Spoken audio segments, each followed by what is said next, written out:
Bismillahirrahmanirrahim. Al-Fatihah ila Rasulillah Muhammad bin Abdullah wa ahli wa azwaji wa dhurriyyati. Thumma khususan ila mu'allifi hadhil kitab Al-Syekh Muhammad bin Syuhabi Al-Fudali wa Syekh Muhammad Ibrahim Al-Wajuri. Anna Allah yaghfir lahum wa yarhamhum wa yudhi darajatin fil jannah wa yanfa'una bi asrarihim wa anwarihim wa ulumihim wa nafahatihim fid din wad dunya wal akhirah. Al-Fatihah. A'udzu billahi minasyaitonir rajim. Bismillahirrahmanirrahim. Alhamdulillahi rabbil alamin arrahmanir rahim maliki yaumiddin. Iyyaka na'budu wa iyyaka nasta'in ihdinas siratal mustaqim.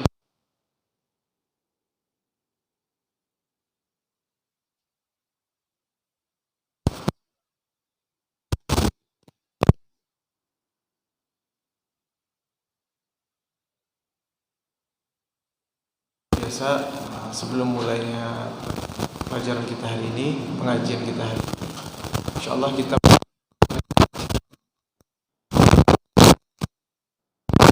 Bismillahirrahmanirrahim. Nawaitu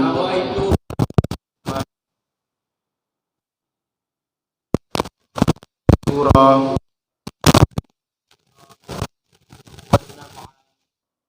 wal intifa' ibadata wal istifadata wal hatha ala tamassuki bi kitabillahi wa sunnati sallallahu alaihi wasallam wa du'a ala al-huda wad dilalata ala al-khair ibtigha'a wajhillah wa mardatihi wa qurbihi wa sawabihi subhanahu wa ta'ala. Alhamdulillah, hari ini kita kembali berkumpul di pengajian kita ini, di tempat yang mulia ini.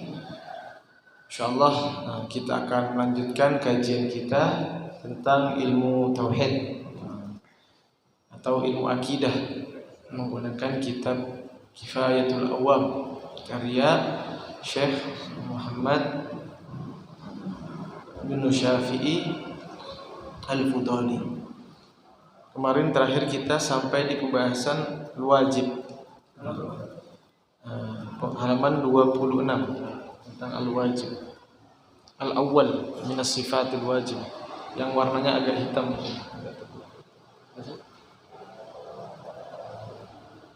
Ada buka kurung ya, al-awwal.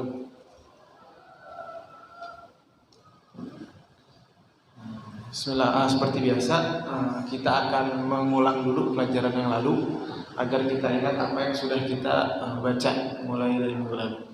Minggu lalu kita sudah membaca, menjelaskan sedikit tentang apa yang disebut dengan sifat 50. Jadi sifat 50 kemarin kita katakan adalah gabungan daripada sifat wajibnya Allah dan sifat wajibnya Rasul. Apa saja sifat 50? Yaitu 20 sifat wajibnya Allah, 20 sifat mustahilnya Allah, 1 sifat jaiznya Allah.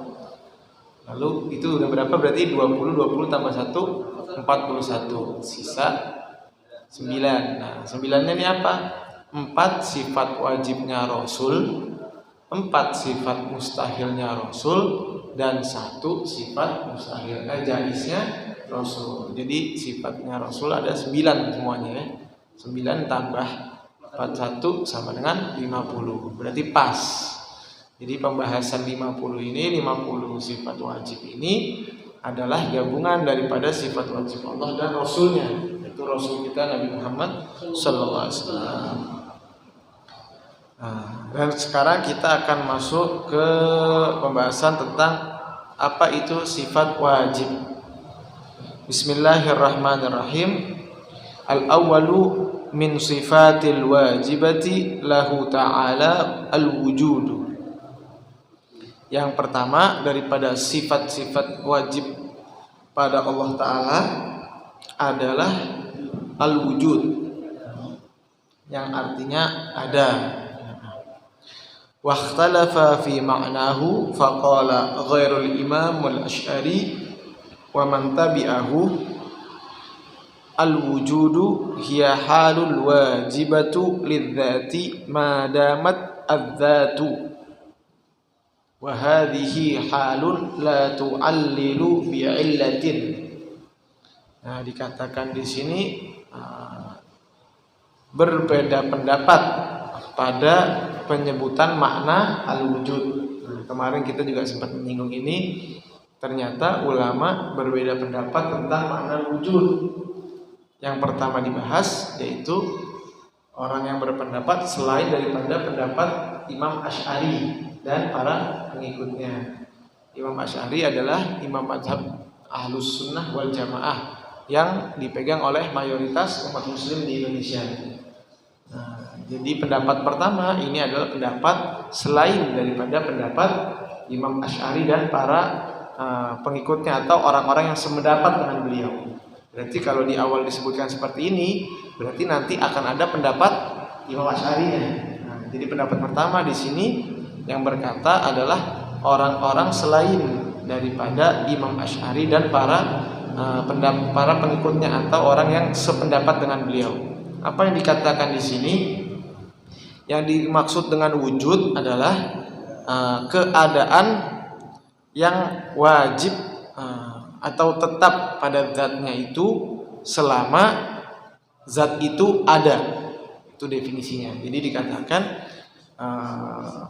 wujud itu adalah keadaan yang harus ada terhadap sebuah zat selama zat itu masih ada.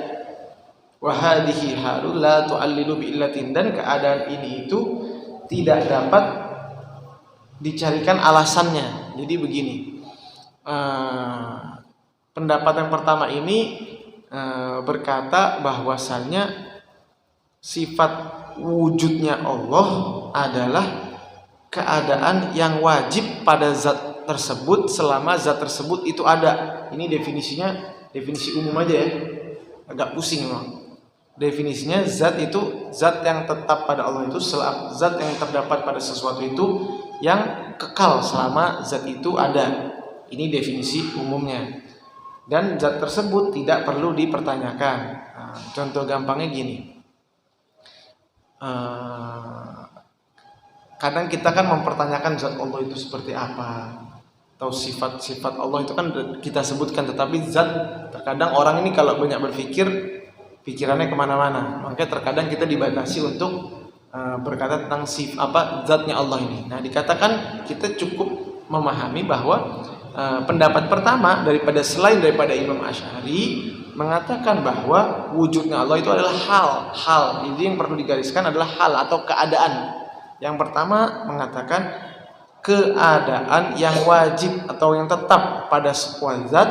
Jadi keadaan yang tetap pada sebuah zat selama zat tersebut ada dan tidak perlu dipertanyakan, dikatakan seperti itu. Jadi nggak perlu banyak, cukup kita katakan zatnya Allah itu tetap dan selamanya itu akan tetap ada dan kekal. Istilahnya zat itu zat yang kekal. Itu disebut dengan definisi wujud menurut daripada selain Imam Asy'ari dan para orang yang sependapat dengan beliau atau para pengikutnya.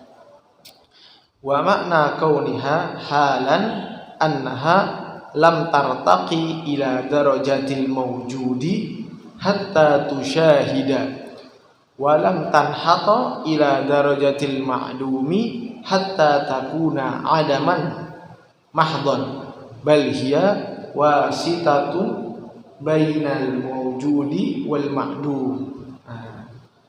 Sekarang tadi kan dikatakan keadaan wujudnya Allah itu dikatakan keadaan hal yang wajib. Nah ternyata tadi hal ini adalah salah satu daripada definisi sifat yang kemarin kita sebutkan, bukan sifat wajib Allah ya, salah satu keadaan. Jadi kemarin minggu lalu kita juga sudah menjelaskan, kita akan jelaskan kembali sebab ini menjadi patokan yang penting pada pembahasan kali ini. Jadi kemarin kita mengatakan bahwa sebuah sifat tadi itu ada dibagi menjadi 4. Yang pertama kemarin kita katakan al-mawjud, ya. Yang pertama adalah al-mawjud. Apa al-mawjud itu? Artinya definisinya adalah sesuatu yang dapat dilihat dan ini merupakan tingkatan tertinggi. Jadi yang pertama, yang paling tinggi itu adalah al-mawjud. Yang kedua al-ma'dum. Jadi kalau nanti kita gambarin, pertama penjelasan tentang zat ini. Zat itu terbagi 4 dikatakan. Pertama itu sifatnya apa? Zatnya itu mawjud. Zat mawjud adalah segala sesuatu yang dapat dilihat, ya. Gampangnya segala sesuatu yang dapat dilihat disebut dengan mawjud. Di kedua disebut ma'dum, atau kita sering kalau gampangnya ini adam. Adam artinya kan tidak ada, ya, artinya tidak ada. Jadi pertama mawjud yang artinya ada, yang merupakan tingkatan tertinggi. Yang kedua disebut dengan ma'dum. Ma'dum artinya tidak ada. Tidak ada ini adalah yang paling rendah tingkatannya. Jadi yang paling tinggi tadi artinya mawjud, yang paling rendah disebut ma'dum atau adam. Jadi yang paling tinggi mawjud, paling rendah ma'dum. Lalu selanjutnya apa yang ketiga? Tadi kan dibilang 4. Yang ketiga disebut dengan halun. Nah ini tadi kita sebut nih. Kan definisinya tadi kan al-wujudu hiya halul wajibatu. Nah, ini yang ketiga nih. Jadi bukan dikatakan al-wujudu hiyal mawjud atau al-wujudu hiyal ma'dum, bukan, tetapi sebutkan al-mawjudu hiya halun. Nah, halun ini apa nih? Apakah halun itu sama dengan mawjud? Apakah halun itu sama dengan ma'dum? Nah, dikatakan halun ini adalah definisinya berada di antara keduanya, dan dia ini berada tingkatannya di bawah daripada mawjud. Nah, jadi mahalun ini posisinya berada di antara wujud dan ma'dum, dibagi 2 ya, wujud dan ma'dum. Dan ma'dum hal ini berada di antara keduanya. Maksudnya gimana? Nanti orang berpikir berarti Allah wujud enggak wujud juga enggak. Nah, berarti padahal enggak. Maksudnya di sini halun ini berada di antara keduanya. Allah itu tetap ada meskipun tidak terlihat, dan tetap ada meskipun orang-orang ini ada hadis-hadis yang mengatakan Rasulullah Muhammad SAW itu ke Sidratul Muntaha dan terus sampai ke langit ke-7 sampai bertemu bertemu Allah Subhanahu Wa Taala. Ini kan berarti dapat di Allah itu wujud istilahnya. Nah, cuman berbeda pendapat apakah itu hakiki yang dilihat atau zati atau hanya majasan. Nah, jadi halun ini tingkatan wujudnya itu tidak naik dan tidak turun. Jadi kalau manusia dia wujud, kita nih wujud selama zat kita itu berada pada diri kita. Ketika kita belum lahir, kita tidak wujud. Iya dong. Ketika kita sudah meninggal juga kita tidak wujud. Berarti wujudnya kita itu berubah-ubah. Kalau kita belum lahir, kita belum wujud. Tapi ketika kita udah lahir, udah wujud nih, udah hidup. Kita berkembang umur 5 tahun, 10 tahun, kita disebut ada. Jadi nggak bisa kita katakan kita datang ke rumah orang, Bapak Fulan ada nggak? Nggak ada. Nggak adanya ini kan dohirnya, tetapi orangnya aslinya kan masih ada, iya kan? Nah, itu beda pendapat. Yang disebut turunnya itu bukan seperti itu, bukan derajat yang turun di situ, bukan. Tetapi yang disebut zat wujudnya itu berubah ketika zatnya itu sudah tidak ada. Contohnya apa? Manusia aslinya wujud, tetapi ketika sudah meninggal berubah menjadi tidak wujud karena sudah meninggal, karena zatnya sudah tidak menempel kepada tubuhnya, nyawanya sudah tidak ada. Nah, tingkatannya Allah ini menurut daripada pendapat selain Imam Asy'ari dikatakan keadaannya halun, tidak naik dan tidak turun, tetap adanya Allah ini, wujudnya Allah ini tetap. Lalu yang terakhir, yang keempat tadi adalah ainul i'tibari. Nah, amrul i'tibari ini dia ini definisinya sama seperti hal, yaitu berada di antara wujud, maujud dan makdum, tetapi di bawahnya hal. Jadi kalau kita buat urutan, nomor 1 maujud, ya. Nomor 2 tadi apa? Hal berada di antara maujud dan makdum, ya. Nomor 3-nya amrul i'tibari. Amrul i'tibari definisinya sama di antara maujud dan makdum, tetapi satu tingkatan di bawah hal.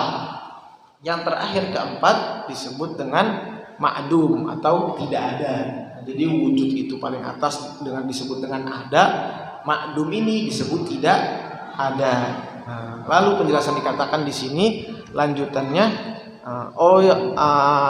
Amrul i'tibari ini dibagi dua kemarin kita jelaskan. Ada yang disebut dengan ikhtirai, ada yang disebut dengan intizai. Ikhtirai ini apa? Sifat yang tidak melekat pada orang tersebut, tetapi ada sifat tersebut. Contohnya apa? Sifat pelit pada orang yang mulia. Jadi sifat yang tidak menempel pada sesuatu tersebut. Jadi definisi sifat yang menempel pada orang itu kan orang yang karim atau orang yang mulia identiknya dengan segala sesuatu yang baik. Ya kan, orang yang mulia berarti ada sifat yang menempel pada dirinya adalah sifat dermawan gitu. Nah, ketika disebut amrul ikhtirai maka contohnya orang yang mulia tetapi pelit. Nah, ini kan berseberangan, ya. Nah, kalau yang intizai sebaliknya. Kalau yang tadi berseberangan, kalau yang intizai sejalan. Contohnya apa? Berarti orang yang orang yang bersifat dermawan pada orang yang mulia. Nah, ini kan satu jalan. Misalnya contoh gampangnya ustadz. Kalau yang intizai ikhtirai tadi kan yang berseberangan, berarti ustadz ini pelit. Nah, ustadz istilah kata identiknya dengan hal-hal yang baik, tetapi karena amrul ikhtirai dia contohnya itu sesuatu yang berbeda dengan sifat aslinya. Ustadz memiliki sifat baik tetapi ternyata pelit. Nah, itu ikhtirai. Kalau yang intizainya itu sejalan. Ustadz yang dermawan, contohnya begitu biar gampang. Jadi intinya ini definisi ini dibagi 4 itu untuk penjelasan selanjutnya nih. Ada ulangi sekali lagi, dibagi 4 tadi ya.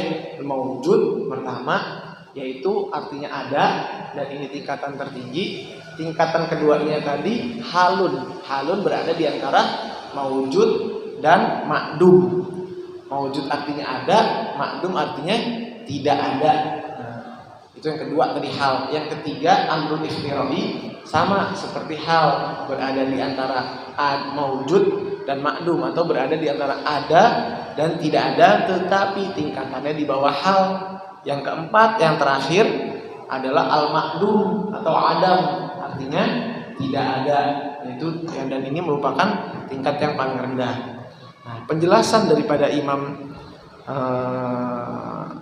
Al-Fudhali di sini, Imam Fudhali berkata, makna kauniha hal, kenapa dikatakan hal? Annaha lam tartaki ila darajatil maujud, karena ini tidak mencapai tingkatan maujud. Jadi katakan sifat wujudnya Allah ini tidak sampai derajat maujud, sampai bisa disaksikan, dan tidak juga sampai kepada derajat makdum yang benar-benar tidak bisa disaksikan. Mahdon bal murni, jadi asli, sifat wujudnya Allah ini asli, bisa kata. Tidak naik dan tidak turun. Lain sama sifat manusia yang tadi saya katakan bisa naik bisa turun. Jadi wujudnya Allah tidak istilahnya kalau kita sering berkata kemuliaannya Allah itu tidak akan bertambah dengan ibadahnya kita. Jadi mau kita ibadah kayak apa, Allah nggak tambah hebat. Karena sifatnya Allah itu memang Allahu Akbar, Allah yang maha besar. Allah nggak makin besar ketika kita beribadah kepadanya. Tetapi kita ketika beribadah, kita yang semakin besar, kita yang semakin mulia. Nah begitupun sifat wujudnya Allah. Sifat wujudnya Allah nggak bergerak di situ tuh, nggak bertambah tinggi dan tidak bertambah turun. Lalu bal hiya wasitatun bainal mawjud wal ma'dum. Nah, dikatakan dia itu berada di antara maujud dan ma'dum, berada di ada dan tidak ada. Yang maksudnya itu tidak berubah. Dikasih contoh fa wujudu zaidin masalan halul wajibatu lidzatihi ay la tanfakku anha. Dikatakan contohnya ini wujudnya Zaid. Hal wajibatun lidzatihi. Jadi yang wajib pada keadaannya Zaid ini adalah zatnya. Jadi harus kita bedakan ya antara zat dan sifat. Zat dan sifat adalah sesuatu yang berbeda. Kalau zatnya ini kita ini zatnya kita ini manusianya kita ini zat. Tetapi sifatnya kita itu melakukan sesuatu baik, buruk itu sifat. Nah, dikatakan yang pertama wujudnya Zaid ini adalah halun wajibatul lidzatihi, yaitu wujudnya Zaid itu ada wajib pada zatnya. Jadi zatnya Zaid yang pertama, aila tanfaku anha, ya ini tidak dapat dinafikan. Jadi selama Zaid itu ada, berarti Zaid itu wujud. Yang saya katakan tadi, ketika orang itu masih hidup, maka disebut orang itu wujud. Ya. Jadi kalau tahu-tahu Zaid meninggal, berarti Zaid udah nggak bisa disebut wujud. Berarti sifat wujudnya Zaid nggak kekal. Ya. Jadi sifat wujudnya Zaid ini nggak kekal. La tu'allilu bi dilanjutkan wa makna qauliha la tu'allilu bi illatin annaha lam tansha an syai'in. Dikatakan juga wujudnya wa makna qauliha la tu'alliluna. Tadi kan dikatakan juga di sini bahwasanya sifat wajibnya Allah ini la tansha an syai'in. Allah ini wujudnya Allah ini tidak disebabkan oleh sesuatu lainnya. Sedangkan manusia wujudnya disebabkan oleh sesuatu lainnya. Kita lahir, kita ada bapak, ada ibu. Ada prosesnya hamil, ada prosesnya pembuahan dan seterusnya. Sedangkan Allah tidak membutuhkan sesuatu lainnya. Berbeda dengan sifat manusia. Manusia membutuhkan daripada sesuatu yang lainnya. Kauni Zaidin qadiran matalan fa innaha nash'ata an qadirihi fa qawlu Zaidin qadiran matalan wa wujuduhu halani qaimani bidatihi ghairi mahsusaini bihasatin. Ini juga dikatakan kalau yang tadi kan saya katakan contoh pertamanya Zaid itu pada zatnya Zaid. Yang kedua itu Zaidin qadiran pada sifatnya Zaid, Sifatnya apa yang disebut sini yaitu kuasa. Zaid memiliki kekuasaan. Maksudnya dia bisa melakukan sesuatu. Jadi kalau melakukan sesuatu berarti berupa sifat atau tindakan ya. Jadi kalau misalkan saya bedakan tadi, yang pertama disebut dengan zatnya berarti tubuhnya. Kalau yang kedua sifatnya, yaitu contohnya perbuatan-perbuatannya. Fa innahu nasya'a an qudratihi. Nah, kalau sifat ini ya si Zaid ini bisa melakukannya. Karena apa? Karena dia bisa memiliki kemampuan. Tetapi lagi-lagi selama Zaid ini memiliki zatnya. Maksudnya apa? Selama Zaid ini masih hidup. Jadi selama Zaid masih hidup, dia memiliki kudrah, memiliki kemampuan untuk melakukan sesuatu. Jadi jadi intinya ini dikatakan zatnya Zaid. Selama zatnya Zaid masih ada, Zaid memiliki kudrah, memiliki kemampuan. Tapi ketika Zaid sudah tidak memiliki zatnya, maka Zaid kehilangan kudrahnya atau kemampuannya. Dan ini dikatakan juga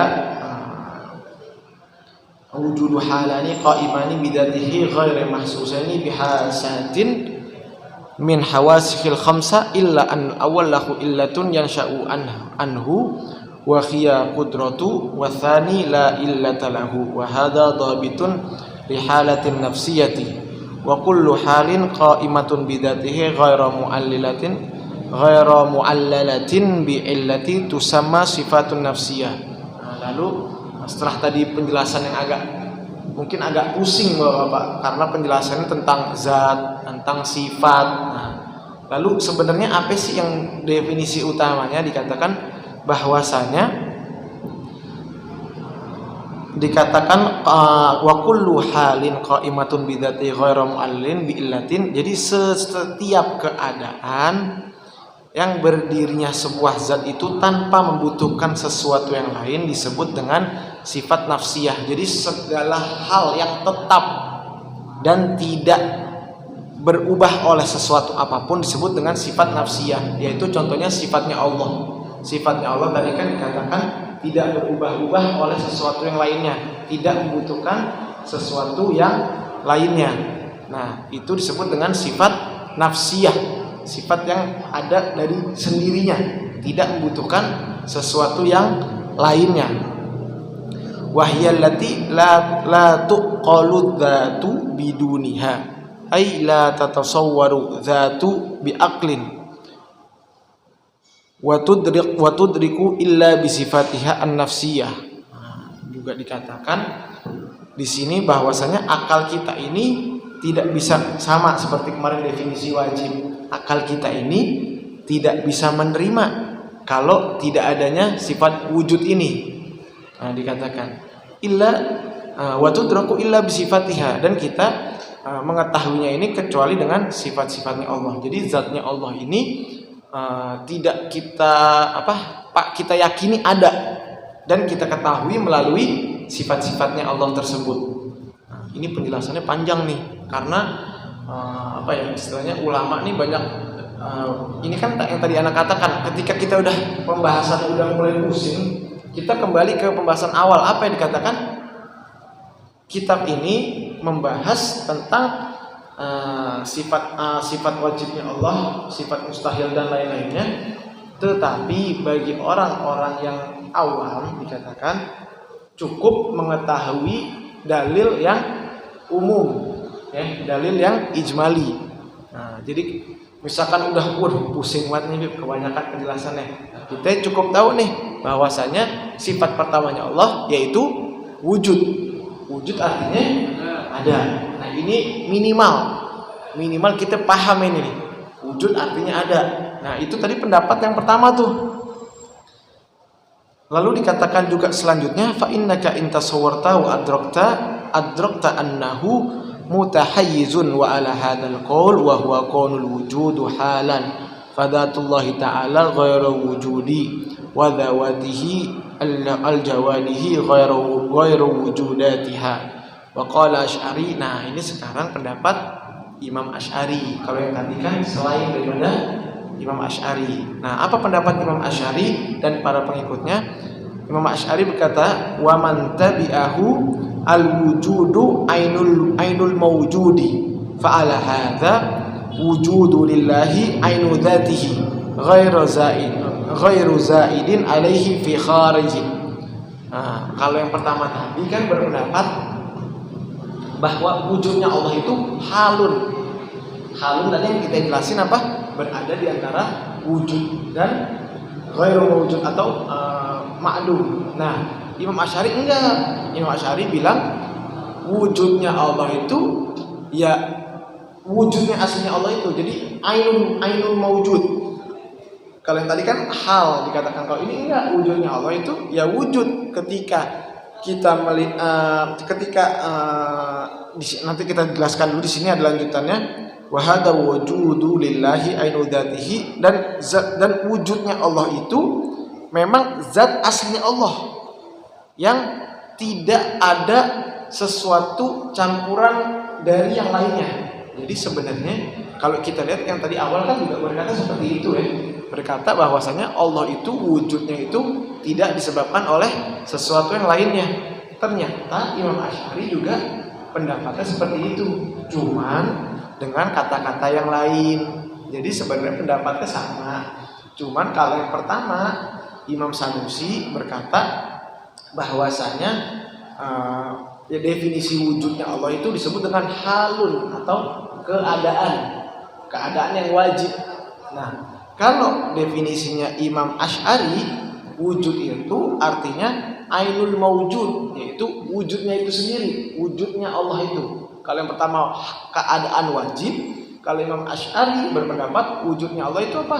Ya wujudnya Allah itu. Nah, jadi nggak ada definisi kesana kemarinya. Jadi kalau wujud itu apa? Ya wujud, saya kata. Wujud dan tidak ada sesuatu campuran daripada luar. Maksudnya Allah tidak membutuhkan sesuatu yang lainnya. Nah, dikatakan seperti itu. Dan juga dikatakan juga di sini bahwasanya nanti penjelasan daripada Imam Asy'ari itu masalah sifat wajibnya Allah ini nanti ketika hijab kita dibuka, maksudnya hijab kita dibuka tuh ketika kita diberi kesempatan untuk memandang Allah. Semoga kita dapat kesempatan itu. Itu kalau pendapatnya Imam Sanusi itu berkata yang kita lihat nanti itu bukan ainul maujud, bukan Allah secara wujud, tetapi halul wajibatu dzati, tapi zatnya Allah. Ya, zatnya Allah. Jadi nanti kalau kita ada kesempatan dikatakan nanti yang kita lihat itu zat Allah. Maksud zat Allah apa? Zat wujudnya Allah. Kalau pendapatnya Imam Asy'ari tadi, ini contohnya ya. Tadi kan pertama berkatakan keadaan wajib, yang kedua berkata wujudnya Allah itu ya wujudnya Allah. Nah, kalau yang kedua dikasih contoh kalau kita dibuka hijab kita nanti ketika kita memandang Allah nanti itu yang kita saksikan itu ya wujudnya Allah. Dan wujudnya Allah sebenarnya juga zatnya itu, cuman definisinya aja berbeda. Kalau yang pertama berbicara tentang zat wajib, zat yang harus diyakini dan lain sebagainya, yang Imam Asy'ari mengatakan langsung to the point bahwasanya sifat wajibnya Allah itu ya wujud. Dan sifat wajib yang wajib kita tahu ya Allah itu wujud dan tidak ada awal baginya dan tidak membutuhkan sesuatu yang lainnya atau selainnya. Makanya tadi definisinya itu dibagi 4 biar orang-orang ini memahami ketika Imam Asy'ari berkata wujudnya Allah itu al-maujud, berarti kan definisi yang pertama ya, yaitu Allah itu ada. Nah, dan dapat dilihat definisi yang pertama tadi. Nah, tapi dapat dilihatnya oleh siapa? Nah, itu tidak semua orang dapat melihatnya. Jadi tertentu. Ini definisi aja. Jadi nggak semua yang kita katakan Allah itu maujud berarti dapat disaksikan. Nah, disaksikannya sama siapa dulu?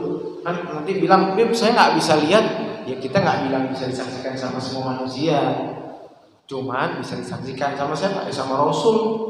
Atau nanti sama siapa kita nggak ada yang tahu, cuman dapat dilihat, tapi bukan sama semua manusia, ya. Dan yang penting kita harus meyakini bahwasanya Allah itu wujud. Wujudnya Allah seperti apa? Jangan dipikirin, karena nggak semua hal itu harus kita pikirin.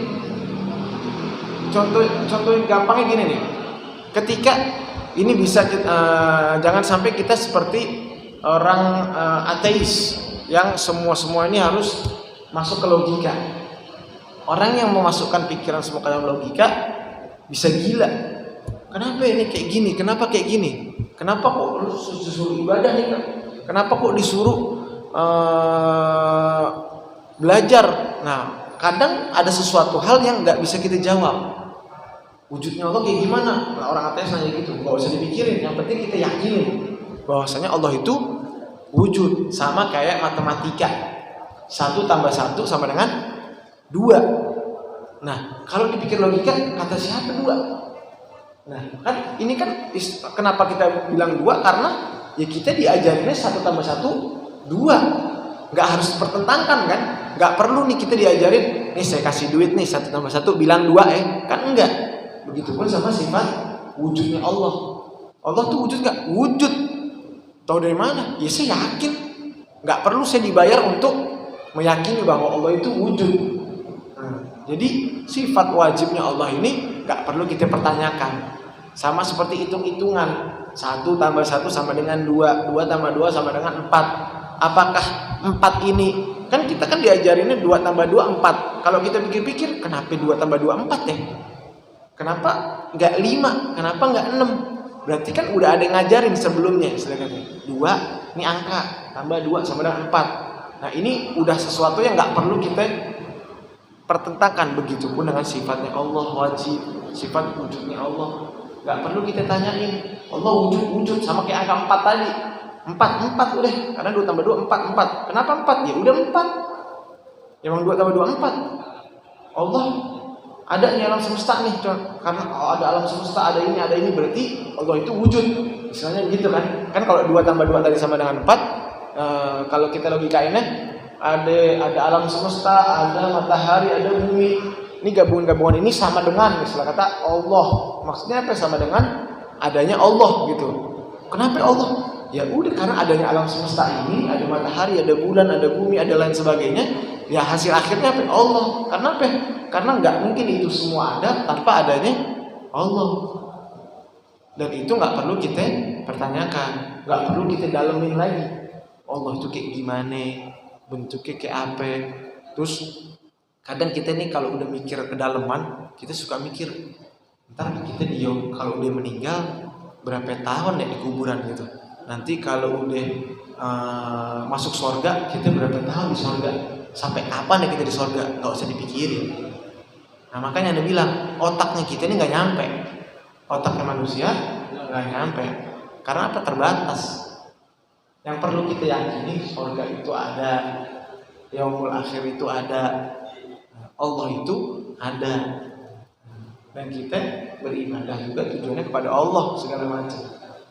Jadi ketika tadi ada sifat wajibnya Allah, perlu kita yakini Allah itu wujudnya Allah itu tidak membutuhkan sesuatu lainnya. Ya, intinya di situ kita perlu pahamin betul, dan nggak perlu sampai kita dalamin apa kayak gimana nggak usah. Yang penting sebagai pelajar, sebagai orang yang masih belajar, kalau misalkan pembahasan kita ini terlalu dalam, kita pusing, jangan sampai kita menjadi orang yang tidak memahami ilmu akidah yang kemarin-kemarin kita sebut. Cukup secara mujmal atau ijmali.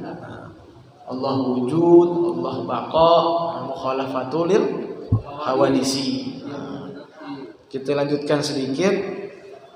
Wa ala hadza la yadharu 'adul wujudi sifatan li anna wujuda ainul dzati wa sifati ghairi dzati bi khilafin 'ala al-qaul al-awwal fa in ja'alahu sifatan zahiran wa makna wujubil wujud lahu ta'ala 'ala al-awwal anna sifatan nafsiyah allati hiya halun thabitatun lahu ta'ala wa ma'nahu 'ala tsani anna dzatuhu ta'ala al-mawjudatun muhaqqaqatun fi kharijin bihaitsu law kashafa anna hijabu la ra'aynaha fa dzatullahi ta'ala muhaqqaqatun illa anna wujudu ghairuha al-awwal wa hiya huwa al-tsani. Nah, ini tadi yang saya jelaskan.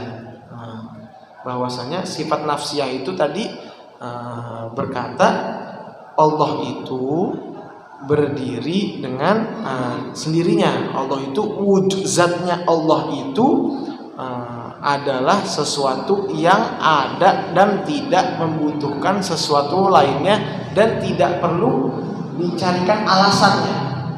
Zatnya Allah tidak perlu kita carikan alasannya. Maksudnya alasannya gimana?